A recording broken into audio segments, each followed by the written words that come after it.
We remain steadfast in our commitment in delivering local news that matters, stories that inspire, enriching the lives of Filipinos in the Philippines and across the globe. This is your GMA Regional TV. Buong puso para sa Pilipino.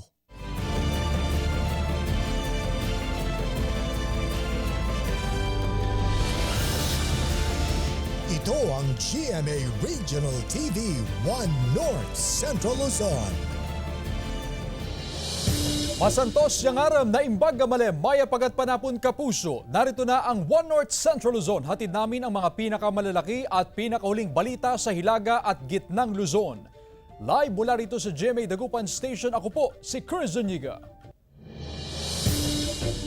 Aplikasyon para sa mga nais magbenta ng paputok, binuksan na ng BFP sa Calasiao, Pangasinan. Yan ang tinutukan live ni Joan Punsoy.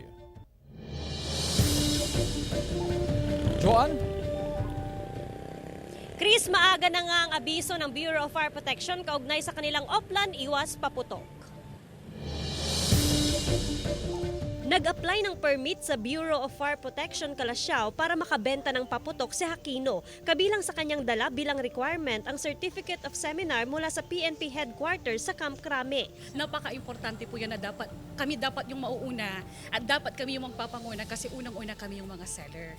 Kasi kami ang mismo magsasabi doon sa mga mamimili namin kung ano yung mga dapat at hindi po dapat gawin. Dito rin ipinaunawa sa mga negosyante kung anong uri ng paputok ang pwedeng ibenta at kung ano ang bawal. Itinuro rin sa seminar kung paano makaiwas sa sunog. Pag nagkaroon po sila ng permit na kakahulugan na sila ay may kaalaman or mayroong nalalaman patungkol sa fire safety or handling ng mga paputok. May tatalagang firecracker zone kung saan dito lamang pwedeng magbenta ng paputok. Magsasagawa ang BFP ng regular na inspeksyon sa firecracker zone. Nag-iikot din ang mga kawani ng BFP sa mga stall sa pamilihang bayan. Noong nakarang taon, may nabistong negosyante na patagong nagbebenta ng paputok kahit pa school supplies ang kanyang mga paninda. Well, maraming pamantayan bago i-declare ang designated area ang isang lugar. So, maaari kasing magkaroon ng untoward incident, accidental na masindihan ng mga paputok at madadamay yung mga kalapit na structure or magkaroon ng injury or fatality. Mahigpit din ay pinagbabawal ng otoridad ang pagbebenta ng paputok sa mga residential areas. Makikita nga sa mga official social media account at official website ng Bureau of Fire Protection itong mga ipinagbabawal at pinapayagan lamang na klase ng paputok. Magpapaskil naman daw umano ang BFP ng mga poster kaugnay rito sa mga pampublikong lugar. Pero ayon na rin sa otoridad, wag nang gumamit ng paputok at gumamit na lamang ng mga alternatibong pampaingay na ligtas ngang gamitin gaya na lamang ng mga lata at takip ng kaldero. Mas masaya pa rin kasi ipagdiwang ang Kapaskuhan at Bagong Taon kapag kumpleto ang bawat bahagi ng katawan. Chris? Maraming salamat, Joan Punsoy. 6 na bahay sa Binmali, Pangasinan nasunog. Mga apektado ng sunog na nawagan ng tulong. Tutukan sa report ni Claire Lacanilaw. Nasunog ang 4 na bahay sa Barangay Parayaw, Binmali, Pangasinan. Nadamay ang 2 pang bahay. Iniimbestigahan pa ng BFP ang sanhi ng sunog. Walang naiulat na nasaktan, pero nananawagan ng tulong ang mga apektadong residente. Sa tuwing aalis po ng bahay, patayin po yung mga lahat ng nakasaksak doon. At kung may naglulutuhan po kayo, kung may kasama kayo sa bahay, ibilin nyo na lang po. Para iwasan po natin yung magkaroon po tayo ng sunog. May kita sa video na nabalot ng makapal na usok ang isang bahay sa Barangay Poblasyon, Manawag, Pangasinan. Ayon sa BFP, umabot sa unang alarma ang sunog na tumagal ng mahigit 1 oras bago idineklarang fire out. Tinatayang aabot sa mahigit 300,000 pesos ang naitalang danyo sa sunog. Patuloy na inimbestigahan ng otoridad kung ano ang sanhi ng sunog. Tinitignan pa rin natin para ma-sure tayo. Yung ini-interview pa natin yung caretaker doon. Lahat naman ng possibility tinitingnan natin. Nasunog ang mga furniture sa loob ng isang bodega sa San Vicente, Ilocos Sur. May nasusunog daw na basurahan sa katabi ng bodega. Nasunog ang mga furniture sa loob ng isang bodega sa San Vicente, Ilocos Sur. May nagsunog daw sa basurahan na katabi ng bodega na posibleng naging sanhi ng sunog. Tumagal ng mahigit isang oras ang sunog na kinailangan pa umano humingi ng tulong sa mga karatig bayan. Ayon sa may-ari, tinatayang nasa 120,000 pesos ang halaga ng mga nasirang furniture na nakatakda sana i-deliver sa Manila. Ayon sa may-ari, sir, parang may pan sila. Nagsunog sila sa may malapit sa working area nila. So yun ang tinitignan namin, baka possible na hindi nabantayan o kaya napabayaan yung sinusunog ng basura. Claire Lacanilaw, 1 North Central Luzon. Nakita na sa aerial search ng otoridad ang lugar na pinagbagsakan ng nawawalang eroplano sa Isabela. May ulat si Russell Simorio. Sa cellphone video na kuha ng mga rescuer sa kabundukan ng Sierra Madre, nasakop ng Barangay Casala, San Mariano, Isabela, makikita ang wreckage ng eroplanong ito. Sa malapitang kuha, makikitang sira ang eroplano. Sa text message na ipinadala sa GMA Regional TV ni Joshua Hapinat, tagapagsalita ng Incident Management Team, pasado alas 8 kaninang umaga, nagpalipad ng air asset na R44 helicopter sa lugar. Lula ng pilotong si Captain Vince Velasco at kinumpirmang ang nakitang wreckage sa gitna ng kabundukan ay bahagi ng nawawalang Piper plane na may tail number na RPC 1234. Kasamang nagsasagawa ng aerial search ang Philippine Air Force, pero hindi pa raw malapitan ng mga air asset ang bumagsak na eroplano para malaman ang kondisyon ng dalawang sakay na sina Captain Levy Avol II at pasaherong si Irma Escalante. Nag-aabang ang asawa at dalawang anak ni Irma Escalante. Hindi raw sila makampante hanggat hindi nakikita ang mga sakay ng bumagsak na eroplano. Sir, kahit pa paano medyo gumaangga na yung pakaramdam ko kasi yun nga may nakita na. Kaya lang hindi pa asin nalalapitan. Ayon sa Incident Management Team, papunta na sa lokasyon ng pinagbagsakan ng Piper plane ang mga ground rescuer. Susubukan din naman ng Philippine Air Force na puntahan ang crash site sa pamamagitan ng mga para-jumper rescuer. Napadali ang paghahanap sa eroplano dahil sa flight radar kung saan nakita ang track ng eroplano. Russell Simorio, 1 North Central Luzon. Samantala, presyo ng sibuyas sa ilang pamilihan sa lungsod ng Dagupan sumipa na sa 200 pesos kada kilo. Ang detalye sa report ni Jasmine Gabriel Galban. Sa loob lamang ng 2 linggo, umakyat na sa 50 pesos ang taas presyo sa kada kilo ng sibuyas. Sumipa na sa 200 pesos kada kilo ang presyo ng sibuyas sa mga pamilihan sa Dagupan City.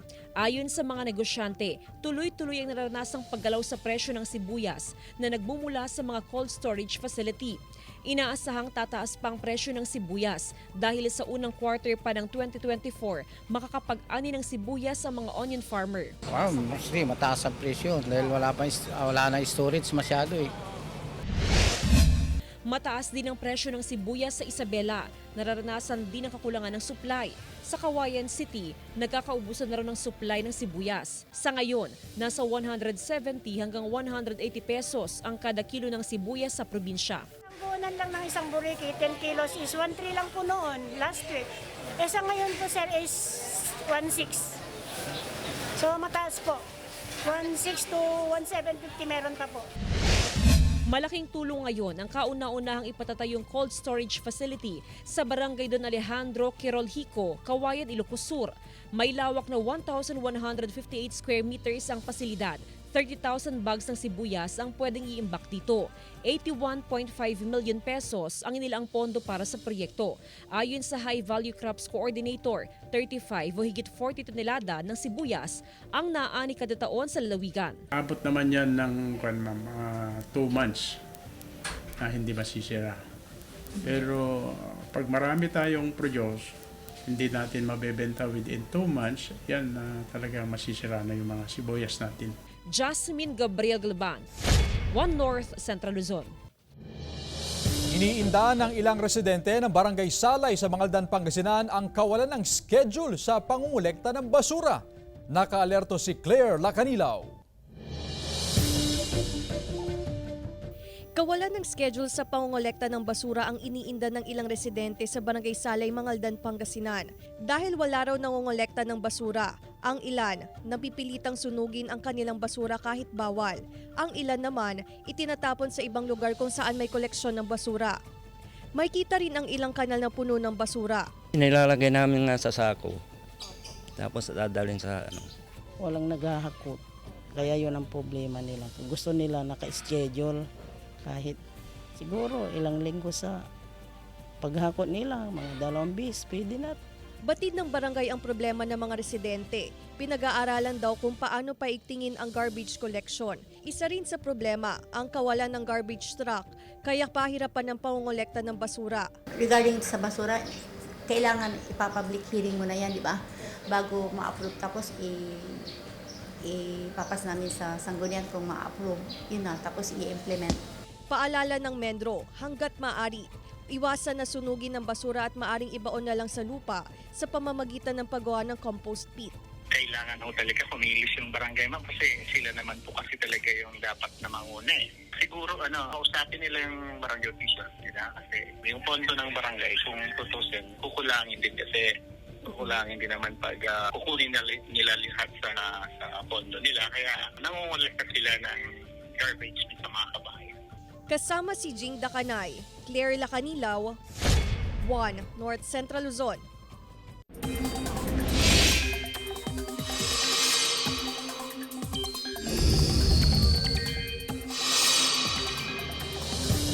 Mga kapuso, mainit at maalinsangan ang panahon sa malaking bahagi ng bansa. Easterlies o yung hangin na galing sa Karagatang Pasipiko kasi ang umiiral ngayon kaya't mainit sa maraming lugar. Base sa datos ng Metro Weather, may mga pag-ulan sa Isabela, Apayao, Nueva Vizcaya, Quirino, Pangasinan, Nueva Ecija, Tarlac, Zambales, La Union at Benguet. Ayon sa Pag-asa, wala pang namamataang sama ng panahon na posibleng makaapekto sa bansa sa ngayon, pero hindi inaalis ang posibilidad na may mabuong cloud cluster o kumpol ng kaulapan sa loob ng PAR. Ito ang GMA Regional TV 1 North Central Luzon.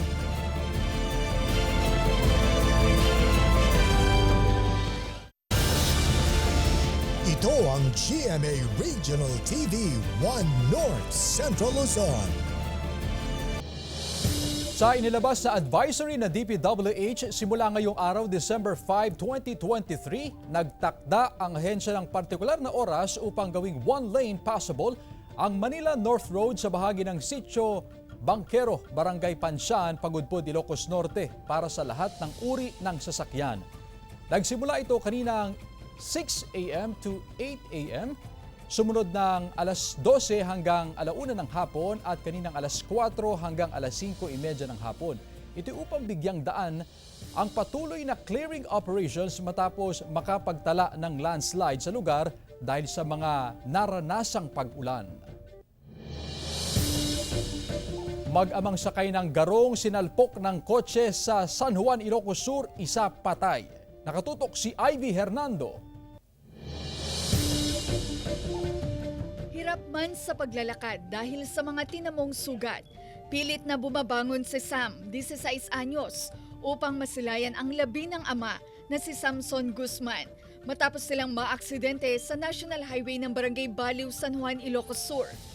Kita pa sa CCTV ang pagdaan ni na Sam at kanyang ama na sakay ng garong at ang nakasunod na kotse. Hindi na nahagip ang sumunod na nangyari pero nasalpok ng kotse ang mga biktima. Sabi po nung driver ma'am, kasi nakainom siya, under influence of liquor, hindi niya napansin yung kulong-kulong na kasunod niya ma'am, kaya yun.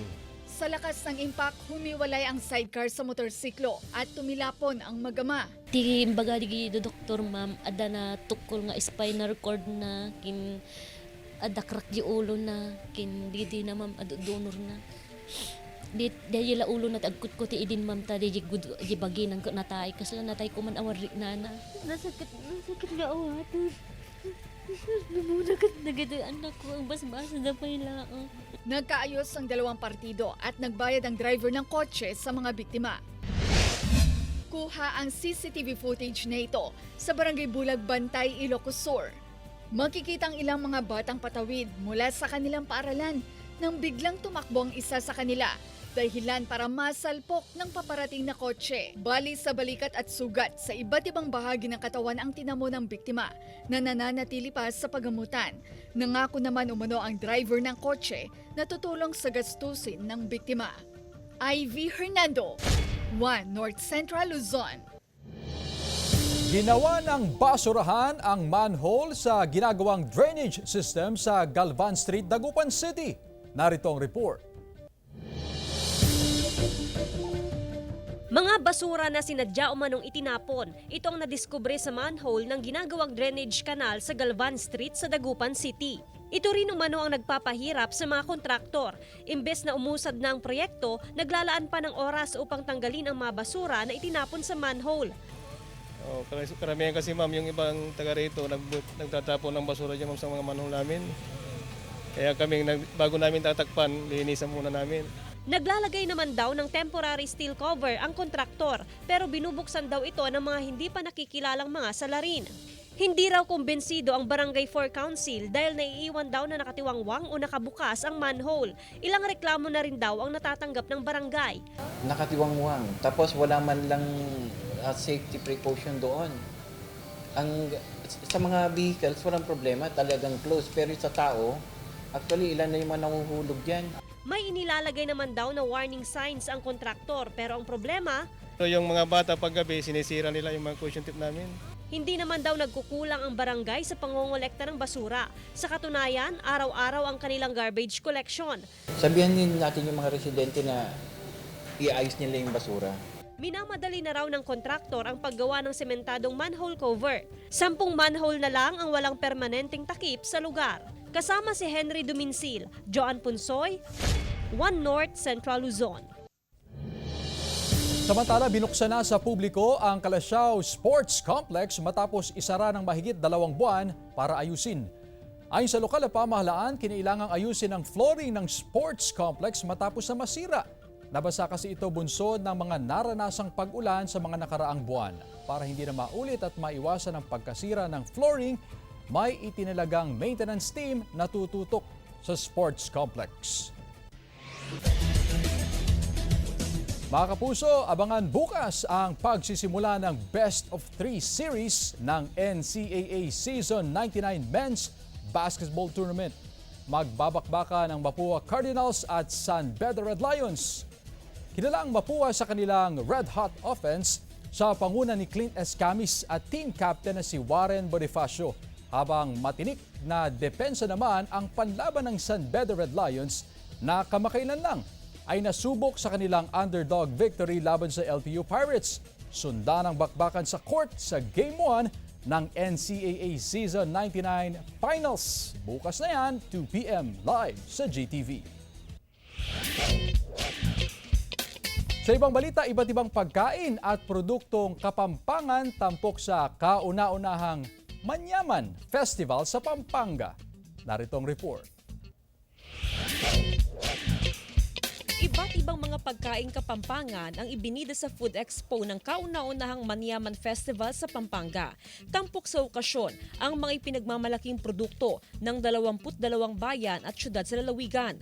Matakam sa tamales ng bayan ng Bacolor, Satisfyer Sweet Tooth sa mga ipinagmamalaking pastillas ng Magalang. Siyempre, hindi rin pwedeng mawala ang Patco at Sans Rival ng Santa Rita.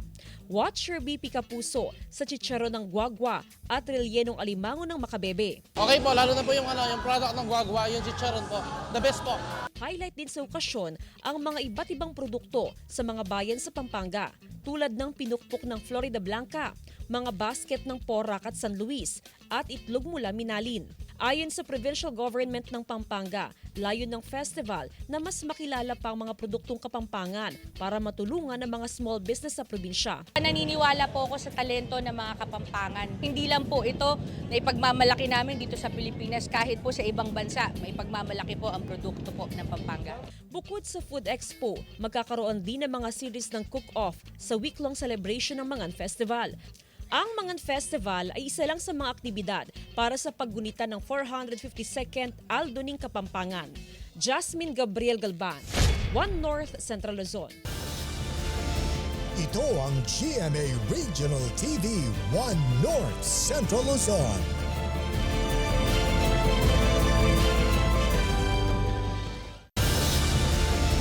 Ito ang GMA Regional TV 1 North Central Luzon.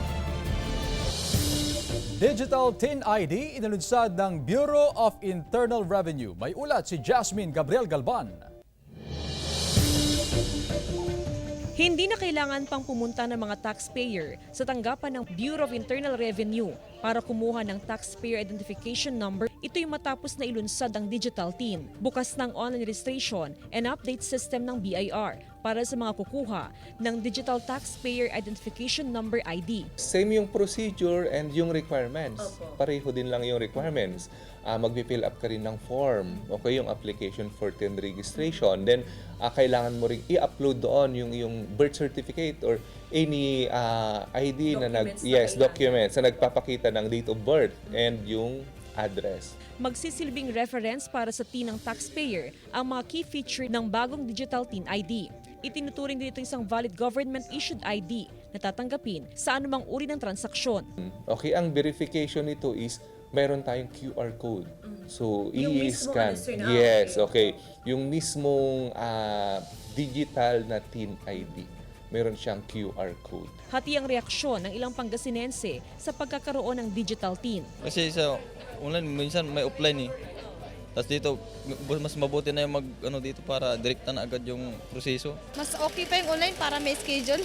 Umaasa ang pamunuan ng BIR na maiiwasan ng mahabang pila at siksikan sa aplikasyon ng TIN sa mga Revenue District Office.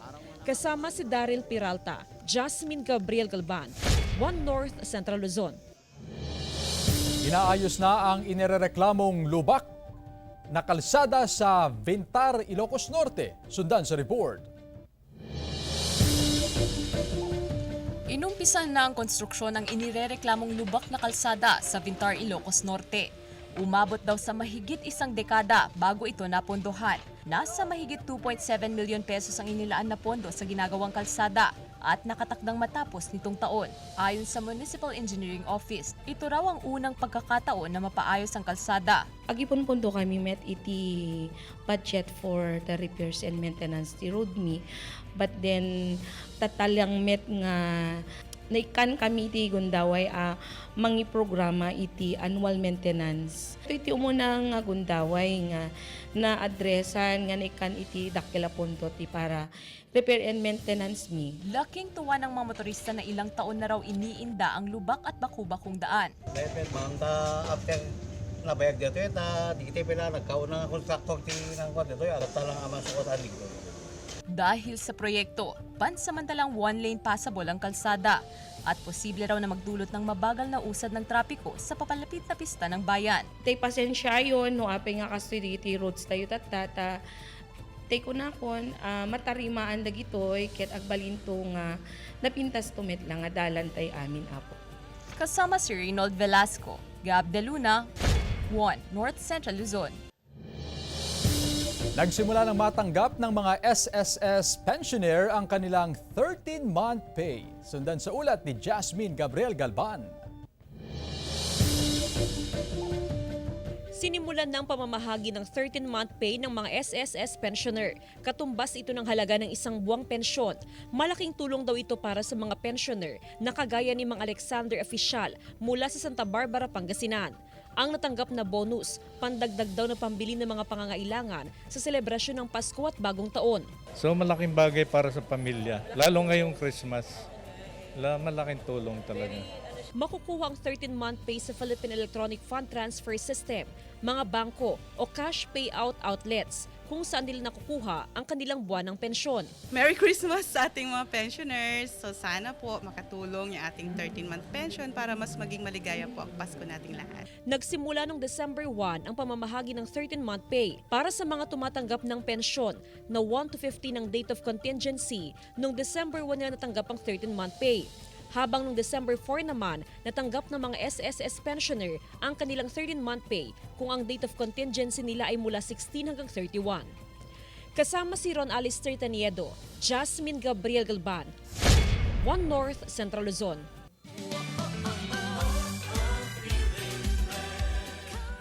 Paligid ng Kapitolyo ng La Union, nagliwanag sa pagbubukas ng Christmas display. Silipin sa report.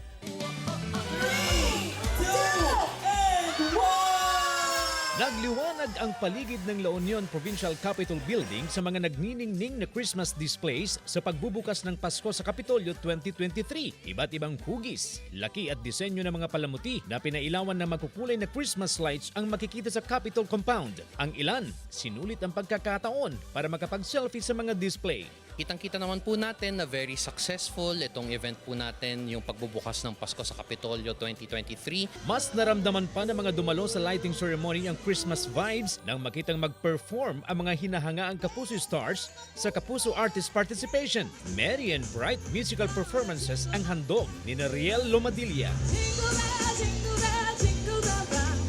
Jenny Gabriel, Matt Lozano,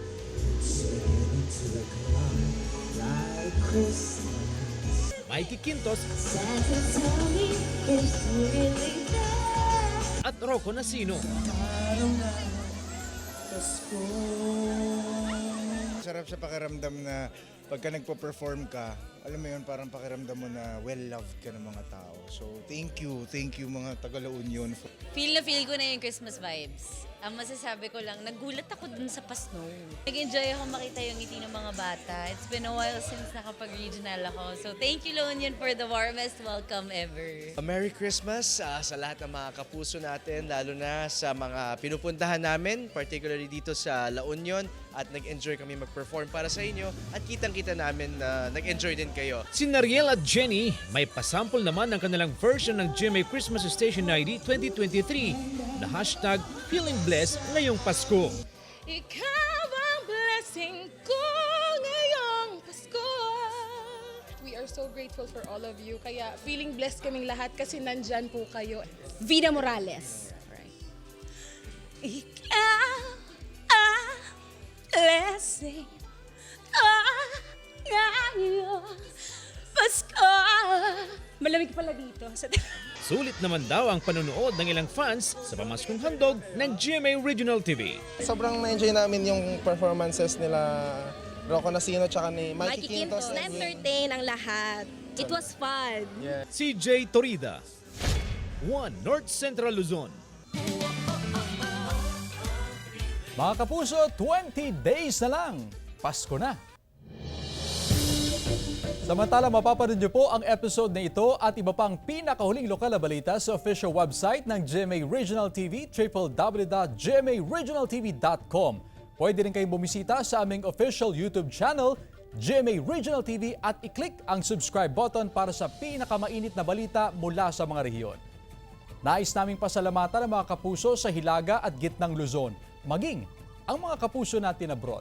Dahil sa GMA Regional TV, local news matters. At yan ang mga pinakamalaki at pinakahuling balita sa Hilaga at Gitnang Luzon. Maraming salamat sa pagsama sa amin, pati na ang mga kapuso sa ibang bansa na tumutok sa mga balita sa rehiyon. Ako po si Chris Zuniga. Kami ang GMA Regional TV, One North Central Luzon. Buong puwersa para sa mas malaking misyon at mas malawak na paglilingkod sa bayan.